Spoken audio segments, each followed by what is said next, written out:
আসসালামু আলাইকুম। ত্রয়োদশ জাতীয় সংসদ নির্বাচনের আজকে আমার এটাই হয়তো শেষ ভিডিও বার্তা বাংলাদেশের মানুষের প্রতি। এই ভিডিওতে যে কথাগুলো বলবো, এই কথাগুলো শোনার পরে যদি আপনার সিদ্ধান্ত নিতে ভুল হয় বা সিদ্ধান্ত নিতে আপনি এরপরেও সমস্যা হয়, তাহলে বুঝতে হবে এটা আপনার সমস্যা, আমার সমস্যা না। আমি খুব ঠান্ডা মাথায়, খুব সহনশীল এবং একদম কোনো পক্ষপাত তুষ্ট না হয়ে কিছু কথা বলবো। কথাগুলো বিএনপি, আওয়ামী লীগ, জামাত, হিন্দু, মুসলমান সবার কাছে অনুরোধ থাকলে শোনার।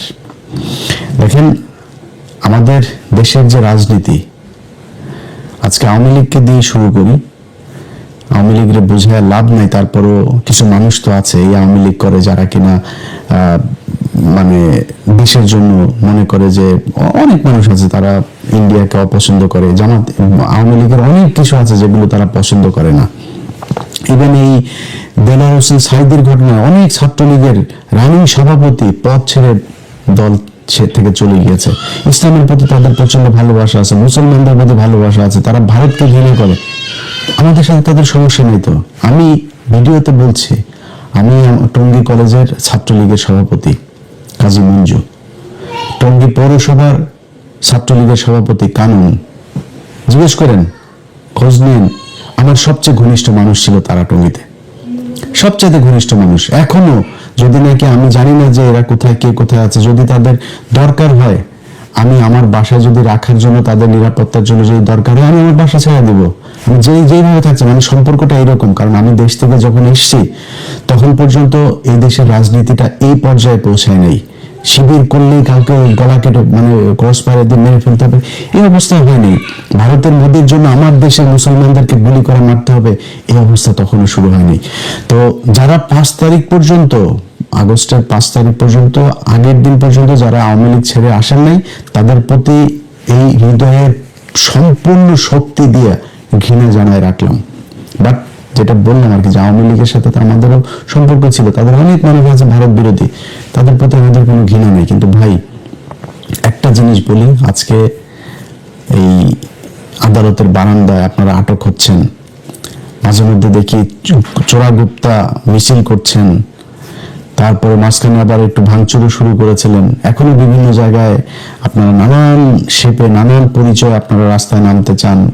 বিদেশে আপনাদের যারা আছে তাদের কথাবার্তা শুনে, শুধু খুব ছোট্ট একটা বিষয় বলি, এই যে 5 তারিখে শেখ হাসিনা পালিয়েছে না, তার চাইতে আরো 15-20 দিন আগে থেকে আলোচনা চলছিল তাকে চলে যেতে হবে। আমি ভিডিও করেছিলাম 21 বা 22 তারিখে যে শেখ হাসিনা পালিয়েছে, ওই সময় থেকেই কিন্তু আলোচনা হচ্ছিল যে শেখ হাসিনা, ওই সময় বলা হয়েছিল যে আপনাকে এখন আপাতত ইন্ডিয়াতে যান, এরপরে আপনি আবার ফের পরিস্থিতি ঠান্ডা করে আপনি আসবেন। আমরা জানি না শেখ হাসিনা ওই 3 দিন কই ছিল। অনেকে বলে আগরতলাতে ছিল, কেউ বলে কলকাতায় ছিল, কেউ বলে দেশে ছিল। আমি 100% কনফার্ম হইতে পারিনি। তো শেখ হাসিনা দেশে এসে বললো যে শেখের বেটি পালায় না, এরপরে কিন্তু ঠিকই পলাইলো। আপনি পেছনেটা বাদ দেন, 5 তারিখে পলানো, এটা তো আমরা সবাই এখন জানছি যে এটা 2 তারিখ 3 তারিখ থেকেই এই আলোচনা, 3 বাহিনীর প্রধান দফায় দফায় আলোচনা চলছে, হাসিনা চলে যাবে। যেদিন চলে গেলেন তারও তো 3 ঘন্টা 5 ঘন্টা আগেও তো আপনার 5 তারিখে গিয়েছে, 3 তারিখে সে এই তাপসের সাথে ফোন রেকর্ড ফাঁস হয়েছে, দেখেছেন না? সেখানে সে বলছে সে চলে যাওয়ার কথা।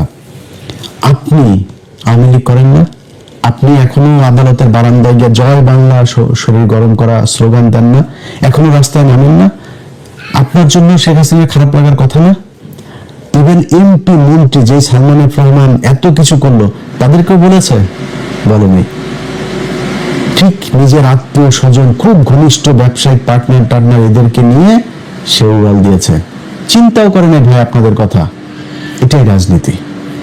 আপনি যে যত কথা বলেন, আজকে যারা ছাত্রদল, যুবদল, বিএনপি, অনেকেই এখন আবার নতুন করে বিশাল দল করেন। আমরা লক্ষ লক্ষ মানুষ দেখছি বিভিন্ন জায়গায় যাচ্ছেন মিছিল টিছিলের নেতাদের দেখার জন্য।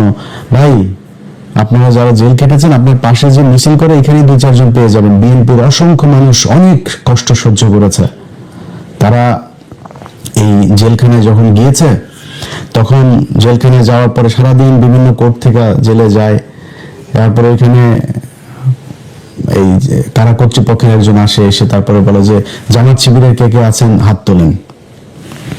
আমার এই বর্ণনা একজন এক শিবিরের এক ছেলে দিচ্ছিল, পরে ভাই আমি মনে করছি কি আমাদের নিয়ে বোধহয় মিলিটারি ফেলবে, আমাদের আলাদা করছে কেন।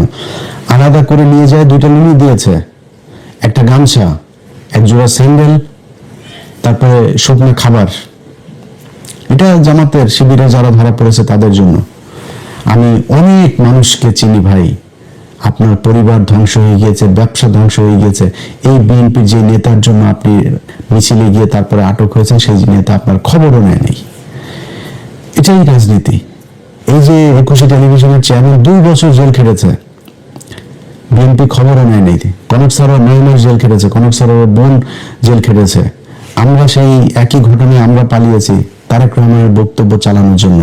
বিএনপি আমাদের খোঁজ নেয়নি, টাকা পয়সা তো পরের কথা, খোঁজও নেয়নি। আজকে ইলিয়াস হোসেন আজকে জায়গায় এখানে এসে বসে অনেক মানুষ বলেছেন না আমাদেরকে বিএনপি টাকা দেয়, তারেক রহমান টাকা দেয়, বলেছেন না। আজকে এই জায়গায় এসে বললাম চালানো পয়সার কোনোদিন যদি নাকি বলতে পারে যে জামাত ইসলাম বা বিএনপি থেকে আমাদের কোনোদিন দিয়েছে, বলেন এটা ফাঁস করতে। দেখেন জামাত তো এখন তো আমি জামাতের পক্ষে বলছি, জামাত বলবে না মনে করেন, বিএনপির বলেন একটা ফাঁস করতে যে আমার একটা টাকা দিয়েছে। আজকে পর্যন্ত কোনোদিন শুনেছেন তারেক রহমানকে নিয়ে কোনো বাজে কথা বলেছে, খালেদা জিয়াকে নিয়ে কোনো বাজে কথা বলেছে, জিয়াউর রহমানকে নিয়ে বাজে কথা? এখন তো তাও একটু সমালোচনা করি খুব ভদ্রভাবে। গেল 5 তারিখের আগ পর্যন্ত 6 বছর বিএনপির তো ক্ষমতা ছিল না, কিছুই ছিল না। বিএনপির জীবনে কোনোদিন আবার ক্ষমতায় আসতে পারে এটা অনিশ্চিত একটা ভবিষ্যতের মধ্যে ছিল। তখন বলতে পারতাম না? বলেছে নাকি কোনোদিন? যারা বলেছে তারেক রহমানকে চেনেই না, লন্ডনে কি যেন একজন আছে এরকম বলেছে যারা, তাদের সাথে এখন তারেক রহমান ডেকে নিয়ে তারপরে জড়ায় ধরে কোলাকুলি করে, সেগুলো আমরা ফেসবুকে ছবিও দেখি। এটার নামই রাজনীতি। আপনারা কে কি করলো, আপনারা কে আদর্শের কারণে পছন্দ করে, কি কারণে, এটা বাংলাদেশের এই আওয়ামী লীগ বিএনপির ভেতরে নাই। অনেক বিএনপির লোকজনকে চিনি যারা, এদিন এক এমপিকে দেখছিলাম, তার প্রতিদ্বন্দ্বী জামাতের প্রার্থীর সাথে দেখা হয়েছে, সে বলছে যে ভাই জেলখানায় আপনি আমার ছাড়া কোনোদিন বাসা থেকে খাবার গেলে এই কারণে জেলখানায় অনেক মহব্বত করেছেন আমাকে। এটা হয়েছে, এটাই বাংলাদেশে এই জামাত ইসলাম করেছে। আজকে মানুষের চোখের সামনে 2টা রাস্তা একদম স্পষ্ট হয়ে গিয়েছে। সকালে একটা লাইভ করেছিলাম আপনাদের বাংলাদেশ সময় রাতে। লাইভটা করার পরে সেই ভিডিওটা নানান ধরনের কৌশল করে, ভিডিও চলাকালীন কপি রাইট ম্যানেজার ট্যানেজারে উঠে নানান ভাবে তারা সেটা সরানো হয়েছে। সেই আওয়ামী লীগ যা যা করেছে বিএনপি তাই তাই করছে। আওয়ামী লীগ যেমন সিআরআই করেছিল, তাদের এখন নোয়াখালী ডিওএইচএস এক বিরাট বিলাসবহুল এক ভবন তারা ভাড়া নিয়েছে। সেটা নিয়ে সেখানে হাওয়া ভবনের মানে নতুন যে ভার্সন, সেই ভার্সন তারা সেই ভবনে শুরু করেছে। এখানে কিছু লন্ডন থেকে যাওয়া কিছু ধান্দাবাজ চান্দাবাজ এগুলো সব একসাথে হয়েছে, হয়ে তারা সোশ্যাল মিডিয়াতে প্রতিদিন হাজার হাজার ডলার খরচ করছে তাদের পক্ষে কাজ করানোর জন্য।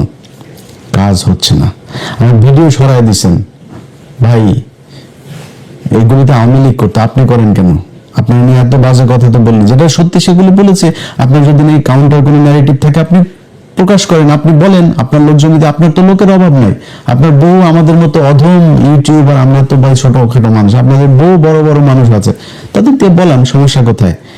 এগুলো করছে, ঘোষণা দিয়েছে এই বিএনপির তথ্য বিষয়ক আপনার সম্পাদক, ঘোষণা দিয়ে আমার ফেসবুক যাওয়ার পরে ঘোষণা দিয়ে বলেছে সে করেছে এটা, অর্থাৎ বিএনপি করেছে। সেই বিএনপি আমাদেরকে যদি ব্যক্তিগতভাবে আরো অনেক কিছু করতে কোনো সমস্যা ছিল না। গেল 1.5 বছরে যে আওয়ামী লীগ ইন্ডিয়ার জন্য আমি নিজে, নিজের পরিবার, আর্থিকভাবে, সামাজিকভাবে, মানসিকভাবে সব দিক থেকে, এই যে আজকে দেখেন না, এই যে মাথার মধ্যে দেখেন না চুল টুল পাতলা হয়ে গিয়েছে, এটা আওয়ামী লীগের কারণে। বহুত কষ্ট সহ্য করেছে, তার এই চুল টুল 5 বছরের মধ্যে বুড়ো হয়ে গেছে একদম। এটা এই আওয়ামী লীগের কারণে, ইন্ডিয়ার কারণে।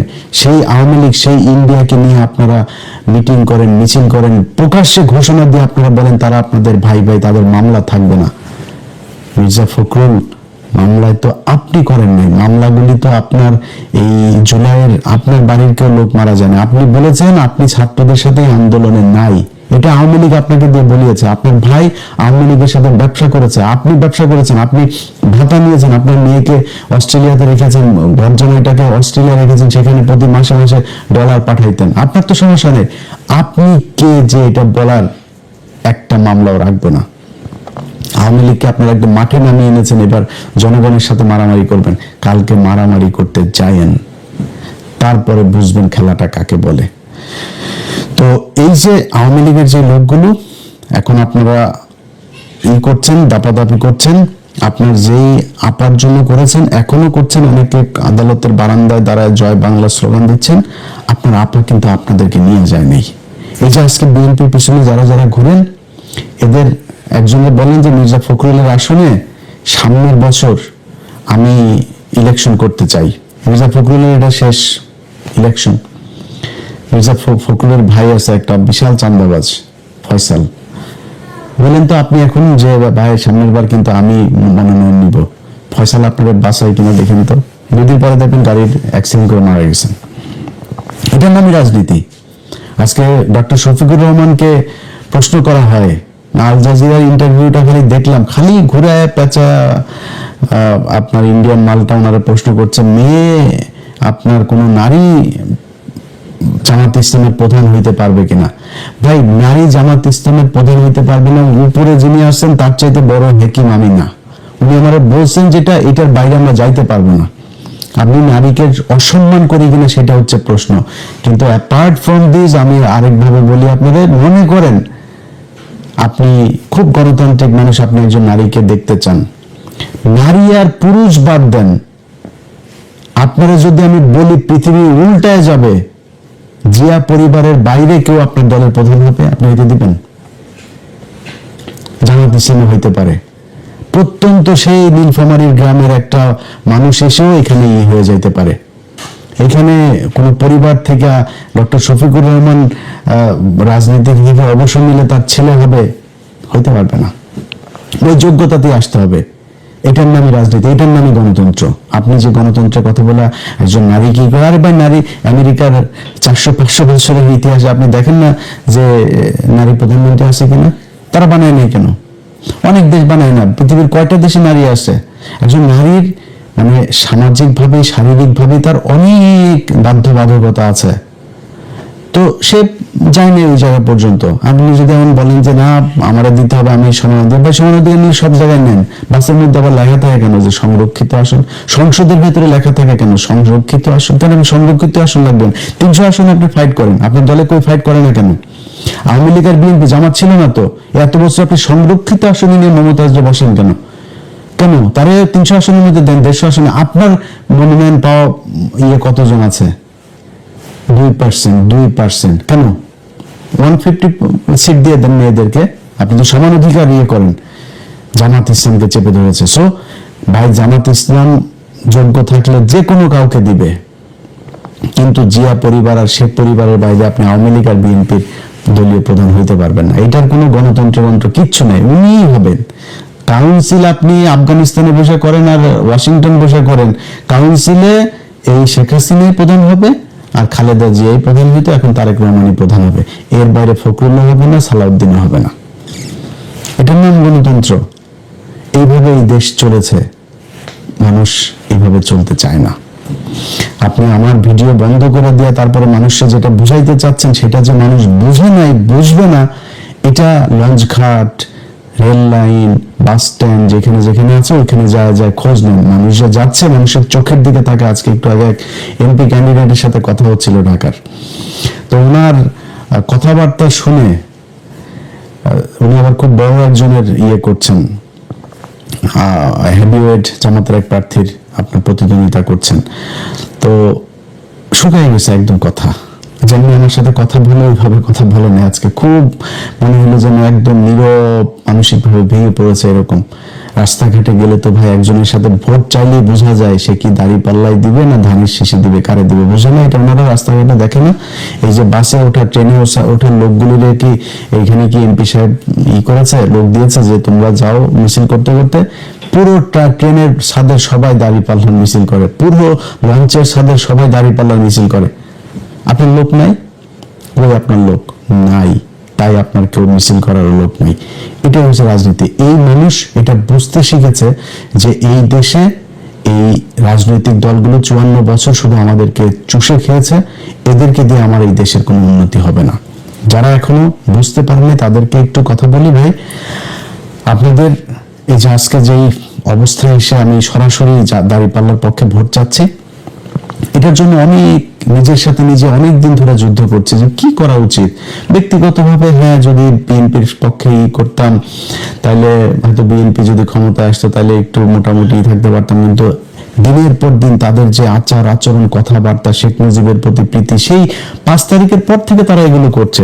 এই যে কাজগুলো যে হচ্ছে, এগুলো আমাদেরকে ধাক্কাইতে ধাক্কাইতে বিএনপির বাইরে নিয়ে এসেছে। আমরা তো বিএনপির বাইরে যাইতে চাইনি ভাই, তারেক রহমানের প্রতি এখনো যথেষ্ট সম্মান আছে, শ্রদ্ধা আছে, তারা নিয়ে কোনো বাজে কথা বলি নাই, বলবো না, বলতে চাইও না। কিন্তু এই দলের প্রধান হিসাবে ওনার তো এগুলোর দায় নিতে হবে। যা হয়েছে এখনো পর্যন্ত, যা হচ্ছে, কালকেও আপনি হুমকি দিচ্ছেন বাড়ি ঘর দুয়ার সব পোড়ায় দিবে, এই করবে, এগুলো তো ভাই আওয়ামী লীগের বক্তব্য, আপনি কেন সেগুলো বলেন? যাই হোক, তারা তাদেরটা বলবে। আপনারা বাংলাদেশের মানুষ যারা আছেন তাদেরকে বলি, ভাই আমি জামাত ইসলামের কেউ না। জামাত ইসলাম আমি কোনো কথা বললে শুনবে কিনা এটাও আমি জানি না। জামাত ইসলামের আমি কোনো বড় পদও চাই না, কোনো সুবিধাও চাই না। জামাত